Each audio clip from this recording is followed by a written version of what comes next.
Is the great EV boom grinding to a halt? If you're reading the news, it may just seem that way. But there's good news out there for all you battery heads. Back in January, Tesla said that, in 2024, our vehicle volume growth rate may be notably lower than the growth rate achieved in 2023 as our teams work on the launch of the next generation vehicle at Gigafactory Texas.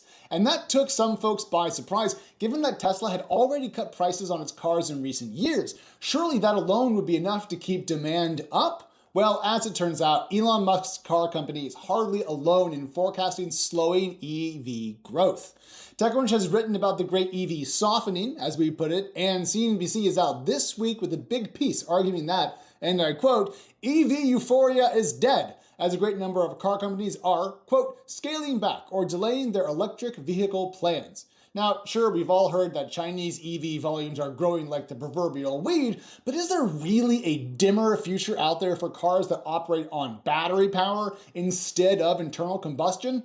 Personally, I don't think so. I think that what car companies have brought to market thus far has yet to kind of fully nail the EV use case. Thinking mostly about traditional auto companies here than Tesla, but roll with me.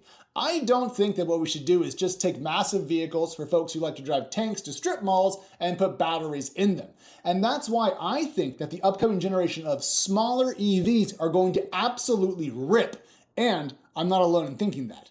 So Rivian is an electric car company that I'm sure you've heard of. It has a deal with Amazon for delivery vehicles, and it makes a truck that I've actually seen out and about in the wild in my neighborhood.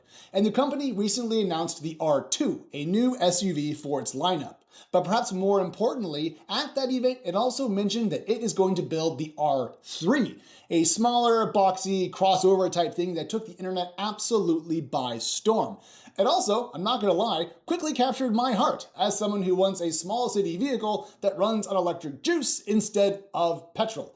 The market loved it as well. TechCrunch called the R3 and the response thereof a, quote, shot in the arm for Rivian. Given how much buzz it drove, that's not really an overstatement. So how do we square falling EV growth with R3 hype? I think that's while it's been cool to watch legacy car companies try to make EVs that fit inside their existing lineups, there's been too many EV versions of existing cars and not enough blank slate EVs that are ground up new and designed for a slightly different use case. And this brings us to Telo and its hecking cute small pickup. Now, TechCrunch reports that this startup, that makes what we call a pint-sized pickup, has racked up 3,000 reservations already for its little urban EV truck. And that success saw it raise $5.4 million recently. It added a Tesla co-founder to its board, and it's making a real run at building something new and EV first versus EV second. Now, to close, I recall people saying that EVs would earn no market share, that they were too expensive to succeed for most folks, or that range anxiety would doom them.